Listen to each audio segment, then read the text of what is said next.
From the Library of Congress in Washington, D.C.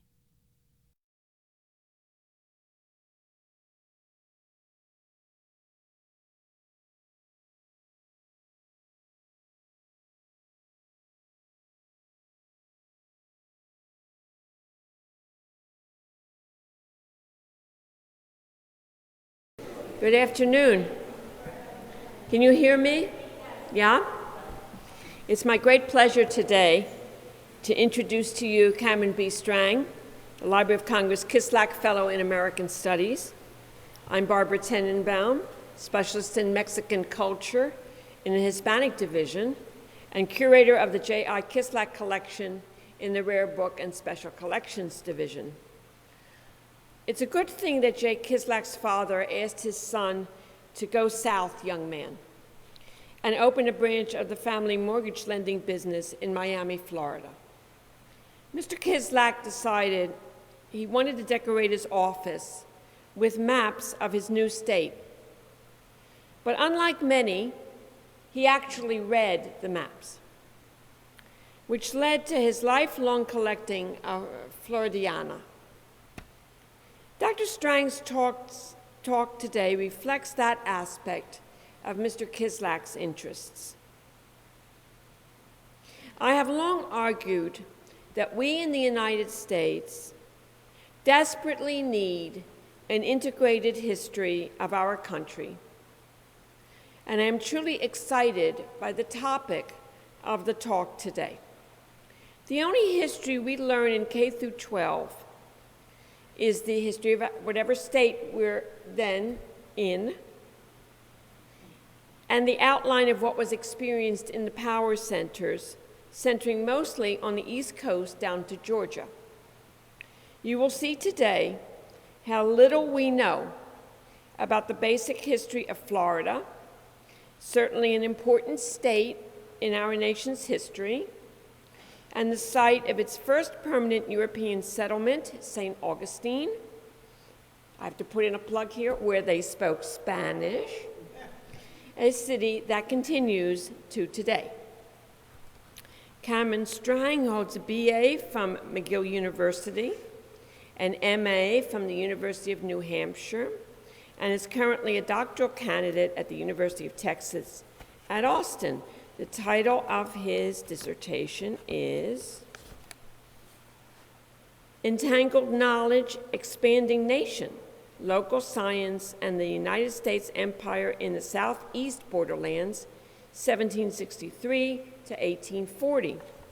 And he has received numerous grants in addition to the Kislak, the most important of which is the National Science Foundation grant, Science, Technology, and Society Doctoral Dissertation Research Improvement Grant, 2011. But he has just a grand group of them, I assure you. He will show us how persistent violence in 19th century Florida affected how science was conducted there and our knowledge of the state's natural history, antiquities, and native peoples. His most specific examples come from the Second Seminole War. How many of you have ever heard of the Second Seminole War? Okay, you're bound to learn a lot. A conflict we've barely heard of. See, I was right. Despite the presence of Presidents Andrew Jackson and Zachary Taylor. In other words, it's not an insignificant skirmish. So without any further ado, I'd like to give you Cameron Strang. Thank you, Dr. Tenenbaum, for the very kind introduction. And thank you also to Dr. Carolyn Brown, Mary Lou Recker, the staff at the Kluge Center, and all of the other fellows who have helped make my time at the Library of Congress so productive and enriching. Also, many thanks to J.I. Kislak for funding my fellowship at the library. It's a very rare privilege to enjoy such a refined work environment for so long, and I'm really grateful to everyone who made that possible. In January of 1838, the Seminole leader Osceola died in the military prison of Fort Moultrie, South Carolina. He had been one of the most prominent opponents of U.S. efforts to remove the Seminoles from Florida, but U.S. Army officers lured him into negotiations and, under banner of truce, had him seized and imprisoned. Shortly after his death, the American doctor Frederick Whedon cut off his head and took it back to his home in St. Augustine, along with many of Osceola's grave goods. Dr. Whedon embalmed Osceola's head and kept it as a scientific curiosity. And according to Whedon's great-granddaughter, he even used it as a tool for disciplining his children. Quote, "For he used to hang the head of Osceola on the bedstand where his 3 little boys slept and leave it there all night as punishment for misbehavior." In 1843, Whedon gave the head to his son-in-law, Dr. Daniel Whitehurst, who in turn sent it to one of New York City's premier physicians. In the letter he sent along with the head, Whitehurst described the context of violence in which it had been acquired, noting that, quote, "Florida, as you are well aware, is but just relieved from scenes of a sanguinary character, too long protracted for its happiness." He did express concern that, in obtaining the head of such a man, I am aware that the sentiments of the ultra-philanthropist would be shocked at what would be deemed desecration of the grave, and that a child of the forest with qualities commanding admiration should be conveyed to the tomb a headless corpse. But Whitehurst assured the New York physician, and perhaps himself, that with the scientific and intelligent, such influences are of little worth, and in the preservation of the dead, we do no violence to the feelings of humanity or even the stronger attachments of love. Osceola's head was put on display in a New York museum until 1866, when, according to most accounts, a fire destroyed the museum and Osceola's head was lost. This image is a cast made from the death mask that Dr. Whedon and a colleague made of Osceola's head shortly after he died. The story of Osceola's head is well known among historians of Florida, but this episode is usually presented as a bizarre anecdote, not a representative example of larger trends in Florida and the United States at this time.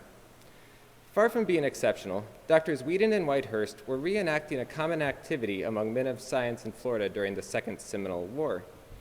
Like many other surgeons and amateur naturalists, they collected Indian heads in the name of science and sent them off to leading doctors and craniologists throughout the U.S. Both Native Americans and whites committed numerous acts of violence against the dead bodies of their enemies during this war, a conflict that lasted from 1835 to 1842. Historians of Florida have emphasized the prominence of Seminole scalping during the war, but have paid less attention to how educated whites amassed substantial collections of Indian skulls. On the other hand, there has been much recent scholarship on skull collecting and craniology in 19th century America, but almost all of this work has concentrated on a few leading experts in Philadelphia, New York, and other centers of science who analyzed skulls that were sent to them in their safe and comfortable museums. This talk aims to reorient our perspective to the local level, focusing on the practices of amateur naturalists working amidst the diseases, death, swamps, and war of Florida. I will start with a survey of science in Florida from around 1800 to the 1830s, but most of the talk will concentrate on Native American scalping and white skull collecting during the Second Seminole War. I argue that Seminoles and whites were engaged in a cycle of violence against the enemy dead that led to an increase in the scope and significance of both scalp taking and skull collecting. These entangled practices contributed to the Seminoles' sense of their own ethnic identity, while also shaping how white naturalists and craniologists characterized the Seminoles as a people. While the main emphasis of this lecture is on violence and scientific practices in Florida, skull collecting in this territory was interconnected with the collection and analysis of human remains in the country on a whole. Historians of early American science usually approach the South, and not to mention Florida, as a region apart. Yet the practices and ideas of amateur skull collectors in Florida did have a lasting impact on how white men of science throughout the country understood the Seminoles as an ethnicity and the collection of Native American skulls as a scientific practice. This lecture today is based on rare books and manuscripts in the J.I. Kislak collection at the Library of Congress, as well as archival work at the American Philosophical Society, the Academy of Natural Sciences, and the P.K. Young Library at the University of Florida. I pay special attention to the writings of amateur naturalists and surgeons in the U.S. Army, a group of men who carried out the bulk of scientific work in Florida during the Second Seminole War and had connections with leading men of science throughout the country.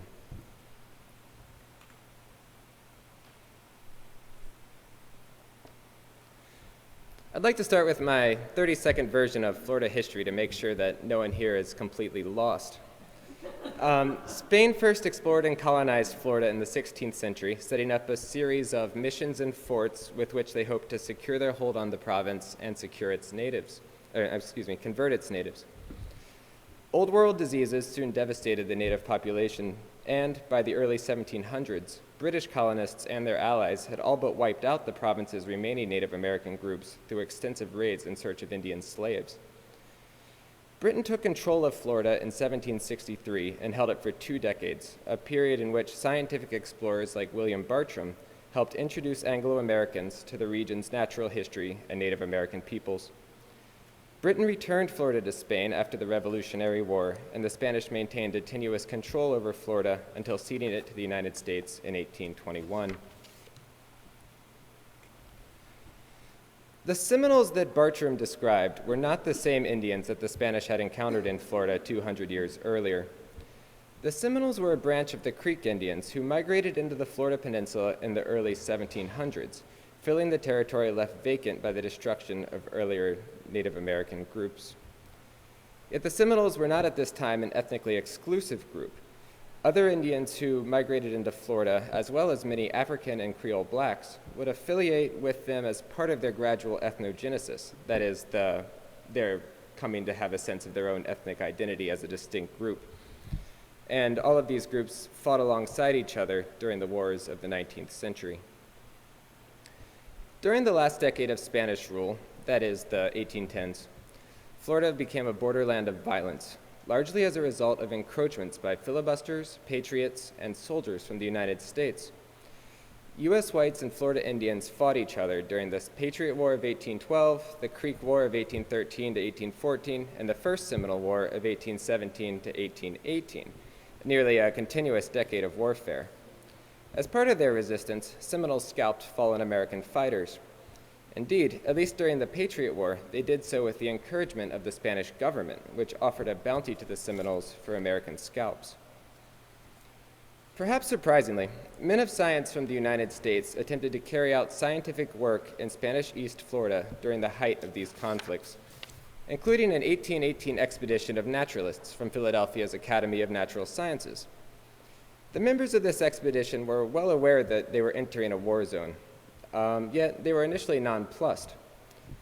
While en route to Florida, the entomologist Thomas Say, this dashing fellow, coolly wrote to a friend that we entertain no fears from the hostility of the Indians.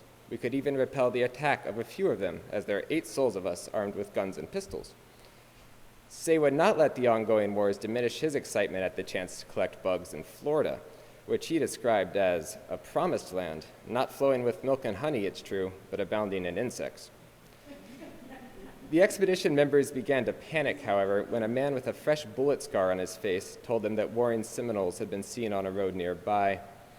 Say thus wrote that, "We departed from that place in good time, as it seems probable they went in quest of us."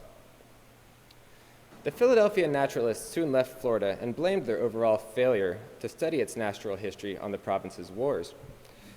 Thomas Say was all the more frustrated because, like many other Americans, he believed that the war in Florida was a result of America's aggressive and unjust policies towards the region's Indians.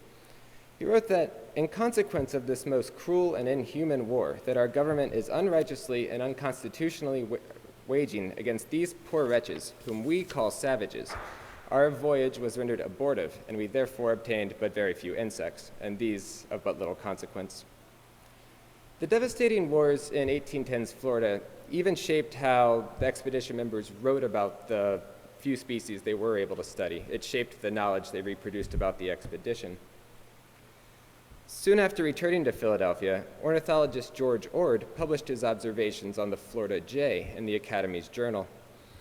He confirmed William Bartram's earlier opinion that the jay was in fact a distinct species, but added that, quote, "This beautiful and sprightly bird we observe daily around the rude habitations of the disheartened inhabitants as if willing to console them amid those privations which the frequent Indian wars and the various revolutions have compelled them to bear. Although Ord did provide the usual taxonomic information on this bird, his brief article told his scientifically minded readers more about violence in Florida than it did its natural history.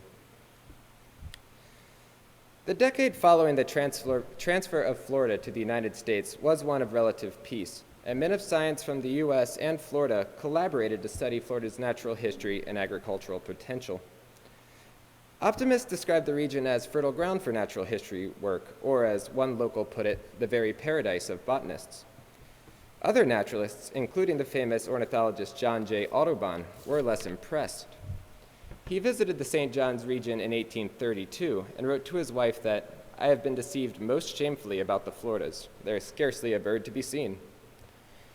And although Audubon did not have any conflict with Florida's Indians during this trip, his wife had heard reports that the Seminoles were furious over Andrew Jackson's 1830 announcement of the Indian Removal Act, and she feared for her husband's safety. The 1820s and 1830s was also a period of extensive ethnographic research into the language, cultural practices, and antiquity of Florida's Native Americans. Some of this writing was quite derogatory and depicted the Seminoles as savages that were incapable of achieving what most whites would have deemed a civilized way of life. Yet this wasn't by no means a universal opinion. Many writers from this period portrayed the Seminoles as intelligent and noble and claimed that the disparity between the achievements of whites and Indians was a matter of preference and education, not the result of inherent differences. The Florida-born man of science, George Clark, for example, wrote that, quote, "The only difference in man, laying aside his color, is the difference of opinion, and that difference of opinion rises from difference in education." Like many of his learned contemporaries, Clark excavated and studied Florida's Indian mounds as part of his interest in antiquity and ethnography. And for those of you who don't know, there's a series of hundreds of Indian mounds throughout the eastern United States and to the west as well there's a large debate at this time about what they meant and who built them. In a letter to the renowned United States geographer Samuel F.B. Morse, Clark claimed that the coastal Indians who had built the mound had been a numerous and thriving people based on the uniformity of what he called a very remarkable deposit of their dead, which appears to have been set apart as sacred to the dead. Furthermore, he told Morse that the mode of preparing the dead for burial is very remarkable, for the skeletons he found had their arms wrapped around their knees and were placed in a sitting position. And although Clark made no deeper analysis of this burial technique, it is apparent that Florida's ancient Native Americans did treat the physical remains of their dead with great respect. By the 1800s, Florida Indians no longer built mounds. The Seminoles buried their dead in graves, set them atop scaffolds, or occasionally placed them in hollow trees. They also buried various artifacts, food, and tobacco along with the body of the deceased, and archaeological evidence indicates that the Seminoles took special care to stock the graves of children with such goods. In around 1830, the year that Andrew Jackson announced that all eastern Indians had to be removed west of the Mississippi, the way that men of science approached Native American remains was changing. Although curious individuals like Clark continued to exhume and analyze the ancient dead, doctors and naturalists became increasingly interested in the skulls of contemporary Indian groups. Philadelphia physician Samuel George Morton was at the forefront of this shift. The leading member of the Academy of Natural Sciences, Morton turned to skull collecting around 1830, and by the time he died in 1851, had amassed a collection of well over 1,000 skulls, including several hundred Native American ones. In brief, Morton is credited with shifting the emphasis in skull analysis away from phrenology, the study of human character through prominences on the head, towards craniology, which Morton and his colleagues considered more scientific and objective. For Morton, skulls indicated the size of one's brain, and the size of one's brain indicated one's intelligence. So he measured the internal capacity of skulls and averaged out the results by race. Yet, despite his efforts to present himself as an objective man of science, Morton's analyses did reflect his own racial prejudices. He believed that each race of humans was a distinct species, and the ways he conducted skull measurements, of course, supported his theory that, on average, white men were the most intelligent of all people. Just as the ways that skulls were studied was beginning to change, so too were the ways that those remains were gathered for analysis. During the early 1830s, Indian groups in the Southeast had been able to protect the remains of their dead. In 1833, for example, 1 year before the removal of the Creek Indians, a naturalist working in Alabama apologized to Morton that, quote, "It would scarce be possible to get Indian skulls, as the Indians do not allow their bury places to be ransacked." But the enforcement of Indian removal policies would soon benefit Morton and his colleagues. Despite efforts by many Eastern Indian groups to actually exhume their dead and bring them west, removal led to a huge increase in naturalist access to contemporary skulls. Not only were many Eastern graves now left unguarded, but the thousands of Indians who died of disease and starvation during their migration often fell victim to doctors and other naturalists who were eager to snatch up their remains. In Florida, however, many Native Americans refused to leave their land and their people's remains behind, a situation that led to the Second Seminole War. To explain the war in brief, several Seminole chiefs refused to sign a treaty of removal, and when the U.S. attempted to bolster its power in the region, the Seminoles attacked. The most notable early event of the war was the annihilation of Major Dade's company, which had 110 men, in December of 1835. The war would continue for the next 7 years as the Seminoles retreated into the Everglades of southern Florida, and eventually, the United States decided the war had cost enough lives and money and decided to leave the remaining Seminoles alone.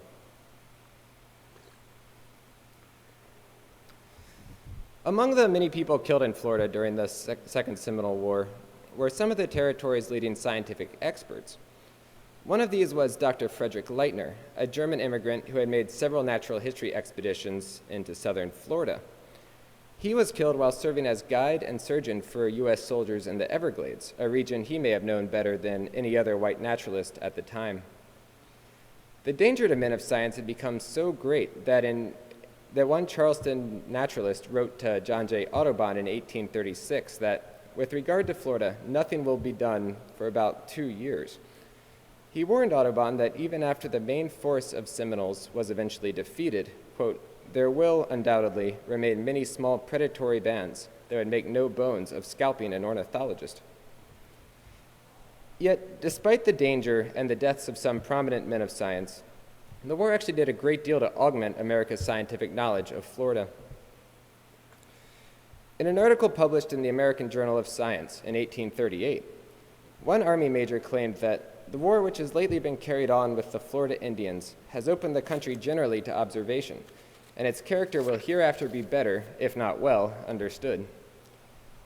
And although the topographical engineers and amateur naturalists in the Army made many contributions to America's knowledge of Florida, their fear of Seminole attack, and more specifically scalping, caused many of these men to forego recreational natural history. One amateur botanist noted that he was tempted to wander away from camp to examine the flora, quote, "But the pleasure of such excursions was very much damped by the thought that while I was stooping to pick a flower, one of the sneaking villains might pick off my scalp." He added that, "I saw little, therefore, of the surrounding country."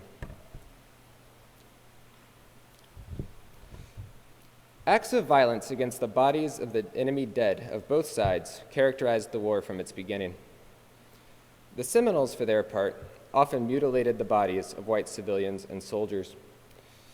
After wiping out Dade's company in the first battle of the war, the Seminoles and their black allies removed the heart and lungs of some of the white officers and, according to an army surgeon, left one soldier, quote, "in a truly revolting condition, for a part of his body had been cut off and crammed in his mouth." The surgeon may have had a dark sense of humor, however, as he simply referred to this soldier as a private. Although Seminoles mutilated the white dead in a variety of ways, scalping was their preferred method of commemorating a kill, intimidating whites, and garnering prestige and status. Just as skull collecting was a justifiable practice in the eyes of white men of science, scalping had its place in Seminole cosmology. And perhaps surprisingly, some contemporary white observers in Florida seem to recognize this. According to one Army captain, quote, "The Seminoles' mode of warfare is rational. The scalps of the white man are to them the banners of victory and glory." The captain even provided us with a glimpse of how these scalps were incorporated into Seminole rituals. He wrote that the scalps were given up to a great medicine chief who arranged them upon a pole 10 feet in height, around which they exultingly danced till daylight, accompanying their frantic mirth with songs ridiculing and defying the white men.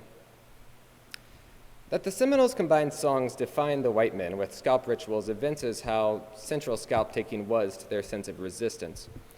But it's important to emphasize that such rituals were not stagnant or timeless. Some 20th century ethnographers actually date the beginning of certain Seminole rituals associated with violence, such as the scalp dance with the Second Seminole War, or at the time of the Second Seminole War. Furthermore, there are interesting parallels between how Seminoles presented scalps to medicine chiefs and how whites sent Native American skulls to their own prominent medicine men like Samuel George Morton. Enemy remains may have had very different meanings to the two groups, but the ways that scalps and skulls circulated from fighters in the field to intellectual elites and centers of ritual and knowledge was actually quite similar. Indeed, the circulation of scalps during the Second Seminole War contributed to the very ethnogenesis of the Seminoles as a people. Anthropologist Brent Richard Weissman has argued that the networks of exchange that developed between various Seminole bands during the war accelerated the formation of a distinct Seminole identity. In other words, disparate bands that had been classified as Seminoles either by Europeans or Americans actually began to see themselves as a unified group. This process was even more pronounced with the circulation of scalps, human remains that spoke volumes about Seminole pride and the rejection of white people and culture. It was not then just white craniologists who drew on the remains of the enemy dead to emphasize ethnic differences between themselves and other peoples.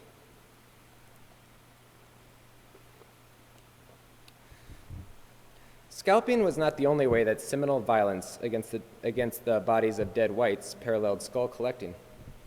Like white skull collectors, Seminoles disinterred the bones of their dead enemies. One Army sergeant described, quote, burying some of the dead who had been disinterred and abused by the savages. And an Army surgeon in the Everglades wrote how his men had to, quote, bury again our killed which had been disburied, whose remains we found scattered and bleaching in the sun. Defilements of white graves were so common that soldiers actually began to alter traditional burial practices. A soldier from Vermont told his wife how he had to carry the bodies of his comrades 15 miles from where they died because, quote, had they been buried within 5 miles of the battleground, it is probable they would have been exhumed. This problem was even more pronounced in the swampy Everglades, where at least one company of troops were forced to place their dead in deep pools and actually stake them to the bottom, quote, to keep the bodies down, so in case the Indians did come back, they could not find them and mutilate the bodies, unquote. Whites, of course, were not the only ones who feared for the remains of their fallen friends and took measures to prevent their bodies from being desecrated.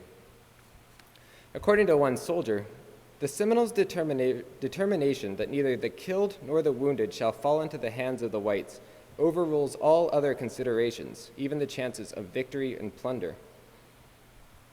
The Seminoles went to such length to protect their dead from white skull collectors and scalpers because the integrity of a person's physical remains was vital to Seminole conceptions of the afterlife.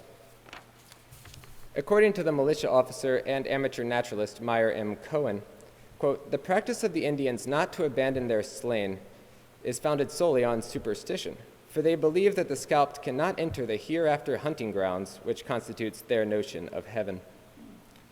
Although his language and perspective are obviously biased, Cohen did recognize how important the body was within Seminole cosmology. However, as we shall see, this recognition did not prevent Cohen from collecting Seminole skulls. The Seminoles' desire to protect the bones of their friends and ancestors was even a significant reason why many of them chose to fight and die rather than be forced out of Florida. Writing near the end of the war, one Army captain noted that, quote, the most zealous and intelligent of the Seminoles, believing in the sacredness of the soil as an inheritance from their forefathers, and reverencing with an idolatrous fanaticism the graves of their men, women, and children, whose spirits they believed hovered around them in their festivals, pertinaciously refused all intercourse with the whites. They would, therefore, agree to no treaty of removal. Whites, too, mutilated and scalped Seminoles they killed in battle. White scalpers were usually common soldiers, yet the educated whites who preferred skulls over scalps also grew desensitized to this practice. One Army colonel even expressed surprise at his own lack of sentiment, writing to his wife that he had watched his men scalp 8 Seminoles, quote, without a mingled feeling. What is this, my wife? Among educated whites, however, skull collecting was a far more justifiable practice than scalping, because they saw it as a contribution to modern science. Like before the war, the most common way that collectors in Florida obtain Native American remains continue to be digging into mounds and old grave sites. Jacob Mott, one of many surgeons who spent the idle hours at camp excavating mounds, bragged that he had, quote, pocketed the parts of a skull, perhaps one owned by some warrior or the remnant of a royal head. Of whosever knowledge box it once formed a part, it must have done him service under hard knocks, for a thicker skull I never saw. Mott's hope that he had found the knowledge box of a social elite was common to many white skull collectors of the 19th century. According to an anthropologist named Samuel J. Harrison, British soldiers in South Africa and other imperial frontiers saw skull collecting, especially in the context of war, as a form of trophy hunting. And just as the head of a prize buck would bring more acclaim than that of a smaller animal, so too did the identification of a skull with a king or great warrior add to its value. Mott and other mound excavators could only speculate about the rank of the men and women whose skulls they exhumed. Yet the whites who collected the heads of recently dead Seminoles or those just killed in battle could cite the status or prowess of their victims to add prestige to their collections. The case of Osceola's head that I mentioned at the beginning of this talk is probably the most extreme example of this. White surgeons and other amateur naturalists began to cut off and collect the heads of recently killed Seminoles almost as soon as the war began. In 1836, one soldier wrote that his company of volunteers found, quote, a large, fierce-looking Seminole imprisoned at the fort when they first arrived. As if to assure his readers that this man no longer posed a threat to them, he noted that the man's head, quote, has been secured and submitted to skillful craniologists. But the most celebrated skulls that white army surgeons collected in early 1836 belonged to 2 prominent leaders, a war captain believed to be a man named Yuchi Billy, and the Seminole chief Yaha Hadjo. An amateur naturalist from Charleston named Meyer M. Cohen pointed out that Yaha Hadjo had been killed in the possession of, quote, 40 or 50 scalps, and he noted his own, quote, complex emotions upon registering that some of these scalps had belonged to white women. Cohen and the company's surgeon then cut off Yaha Hadjo's head and analyzed his skull, leaving the body to what Cohen called the awful fate he has merited, to have his flesh gnawed by wolves and his bones crunched by the bears. The mutilation and decapitation of the man erroneously identified as Yuchi Billy was even more horrific, but it does evince some of the ways that phrenologists and skull collectors in Florida processed the interracial violence that enabled and partially justified their own work. Lieutenant William W. Smith explained that Yuchi Billy, quote, was scalped, his body stretched naked upon a pole, and brought into camp for the curious to look at. Smith, who was of a philosophical bent, mused that the soldiers' thirst for revenge against what they perceived as Indian atrocities had gone beyond, quote, the sentiment of civilization that teaches us respect for the dead. Why, he asked, should I indulge in the vulgar curiosity to gaze at the sad remains of a human being, a mutilated and dishonored corpse? Yet despite such misgivings, Smith's, quote, sterner feelings got the better, and he went to examine Billy's remains, quote, with a real curiosity. Smith was one of many curious whites who analyzed Billy's head, which, he noted, was preserved in the doctor's cabinet and afforded a fine subject for the speculation of the phrenologists, of whom there were not a few in camp. According to Smith's phrenological analysis, Billy was prone to destructiveness, and his, quote, moral and intellectual organs were too insignificant to merit attention. While Smith's analysis of Billy's head was based wholly on phrenology and his own biases, Meyer M. Cohen incorporated perspectives from the then emerging science of craniology. He thus measured the size, facial angle, and cheekbones of the two prize skulls, and made an effort to use these measurements to rank these Native Americans' intellectual potential against those of other peoples, or as he put it, to assign to the race their station. And though Cohen claimed that the heads of Yuchi Billy and Yaha Hajo were actually smaller than those of most Europeans, he admitted that his measurements did not actually provide conclusive evidence of their inferiority. Cohen thus supplemented his craniological work with the phrenological analysis seen in this chart. In short, he experimented with analytical methods until he could produce results that reinforced what he already thought he knew about Native Americans in Florida, that they were bold, courageous, eloquent, and cunning, but also cruel, greedy, and lacking the kind of reflective intelligence that Cohen believed was reserved for white men alone. While Cohen and many other amateur naturalists worked on their own initiative, the Army surgeon E.H. Abedy collected skulls at the request of Samuel George Morton, America's foremost craniologist. The skulls that Abedy and a few other wartime collectors sent to Morton became the basis of how Morton, and therefore many other craniologists throughout the country, analyzed the ethnic characteristics of the Seminoles. In 1849, 11 of the 13 Seminole skulls to which Morton had access had been gathered during the war, and the measurements that Morton conducted on these skulls set a statistical precedent for what constituted, at least in his eyes, a typical Seminole. Just as white scalps were then contributing to the Seminole sense of ethnic identity, so too were white craniologists using skulls gathered during the war to draw their own conclusions about what made the Seminoles a distinct people. E.H. Abedy sent Morton 8 of these 13 Seminole skulls himself. He collected most of these at grave sites that the Seminoles had been forced to abandon during their retreats and migrations, but Abedy also sent Morton the skulls of Seminoles killed in battle. Perhaps the most interesting of these was simply listed as Seminole Warrior of Florida, woman. In his 1849 catalog of skulls, Morton credited Abedy with this specimen and assigned it the number 708. He noted that the warrior woman was about 30 years old, had a cranial capacity of 91 cubic inches, and a facial angle of 73 degrees. Thus, the life of a no doubt remarkable woman was reduced to a few statistics. Morton's brief analysis of this woman is typical of a statistical approach to craniology, a method that he made famous in his 1839 book, the Crania Americana. This book provided detailed illustrations and measurements on individual skulls from several Native American groups in both North and South America.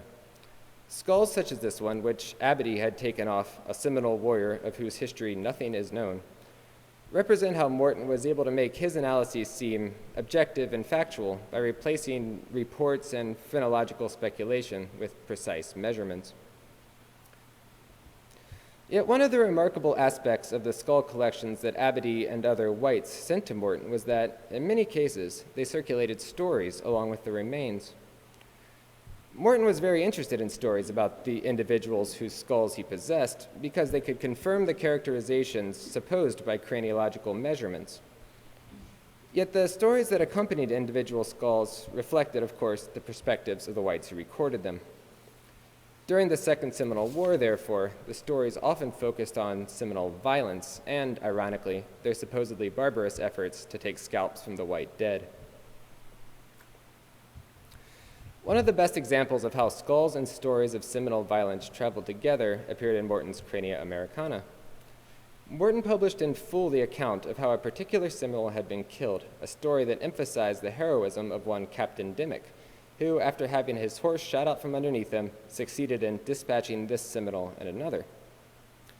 The physician who recorded the story was careful to note that the Seminoles were rushing at Dimmick to take his scalp before the captain was able to recover and, as the picture shows, shoot this one in the head. This was the only episode from a Seminole's life that Morton described in any detail, and both the text and image reinforced the message that Florida was a land of violence and the Seminoles were a violent people. Part of what made the stories in Crania Americana come to life for Morton's readers were the striking lithographs of skulls and mummified heads from throughout the Americas. These images probably did far more to capture the imagination of Morton's readers than the statistics that made up the bulk of his work. This is an illustration of the unnamed Seminole that Captain Dimmick shot in the head. It was one of 3 skulls given a lithograph in Crania Americana, and is no doubt one of the most memorable images in the whole book. This lithograph made the violent circumstances that both surrounded and enabled skull collecting during the war abundantly clear. Throughout the rest of the 19th century, U.S. Army soldiers and surgeons would increase their collection of Native American skulls dramatically. Although there were several factors involved in this, it seems that the Second Seminole War did much to set a precedent for how skull collecting could and should overlap with military action. Prior to the war in Florida, Army surgeons had not collected the skulls of Native Americans killed in combat, at least not in such a widespread and systematic way. After this war, however, skull collecting became all too common. Also, many of the whites that served in the Second Seminole War would go on to fight Indian wars in the West. The lessons they had learned about acceptable treatment of the Indian dead probably informed how they gathered heads in the aftermath of Western battles. As for the Native Americans of Florida, the number of their skulls that ended up in U.S. museums also continued to increase. By 1871, scientific institutions in Philadelphia and Washington had over 300 skulls from Florida's Native American peoples. Some, but by no means all of these, have been repatriated as part of the Native American Graves Protection and Repatriation Act of 1990. To conclude, I hope that this talk encourages historians to pay closer attention to the local circumstances that shaped how men of science in the field conducted their work. This is especially important in scientific practices like skull collecting, a violent act against the Indian dead that, at least in Florida, took place within a context of scalpings, mutilations, and disinterments by both sides. The Seminole skulls collected during the war did have an influential place in the development of American racial science. Yet, on-site skull collecting had a far more immediate impact on the Seminoles than it did on any craniological theory. Furthermore, the scientific characterizations of Seminole skulls and the Seminoles as a people may not have been the most important legacy of the human remains collected during this conflict. Seminole scalp taking was probably more extensive than white skull collecting during the war, and neglecting to emphasize the scope and significance of scalping can make the Seminoles seem like hapless victims in a war that they did not actually lose. The collection and circulation of scalps strengthened the Seminole sense of identity and perhaps encouraged them to continue resisting American imperialism through the 19th century and beyond. Although historians have studied scalping and skull collecting in separate contexts, it's important to recognize that these were entangled practices. Both scalping and skull collecting fed off the general context of violence against the enemy dead, and both practices contributed to the Seminoles and whites' sense of ethnic difference. Once removed from the dead, scalps and skulls generated fresh emotions, knowledge, and associations. Unfortunately, most of the lessons that both sides drew from each other's remains did more to perpetuate interracial violence than reconcile differences. Thank you very much.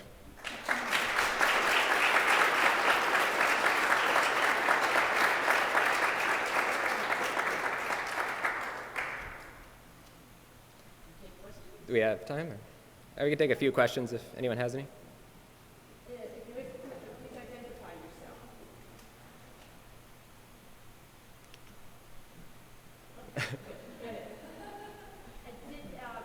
Did you find examples in which skulls of other racial and ethnic groups were taken? During the war? No, during any war.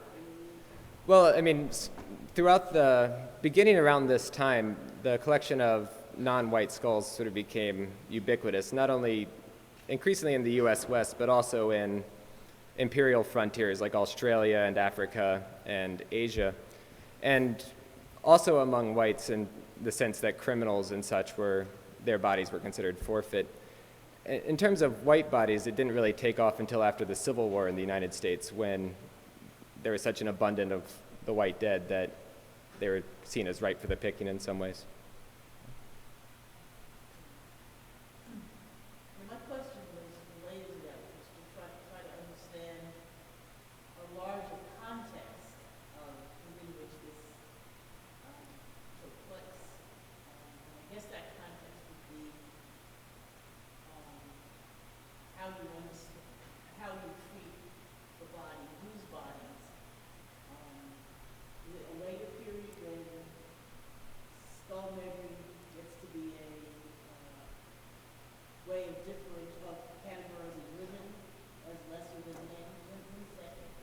At this time, I think it was such an assumption that women and men were very different among these elitist men of science that figured less into the equation than issues of race, where there'd been an ongoing debate about the nature of racial difference for hundreds of years at this point. And Morton was he was part of this new group that started to try to find a scientific basis for actually considering them separate species. But on a larger context level, the collection of remains in terms of identifying race really started to take off around the same period, and it's usually in the historiography studied later, and once it had actually been very well established by the late 19th century and, of course, in the early 20th century with the Nazis. And yes?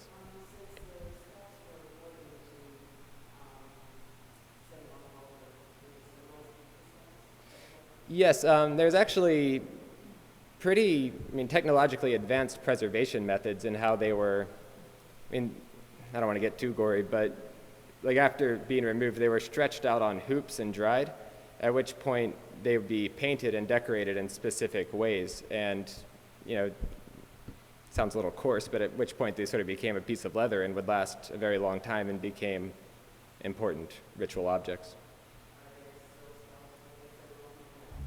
I am not sure. That's a good question, and I don't know.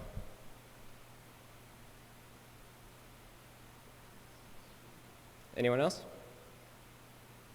All right, well, thank you all for coming, and have a great day. This has been a presentation of the Library of Congress. Visit us at loc.gov.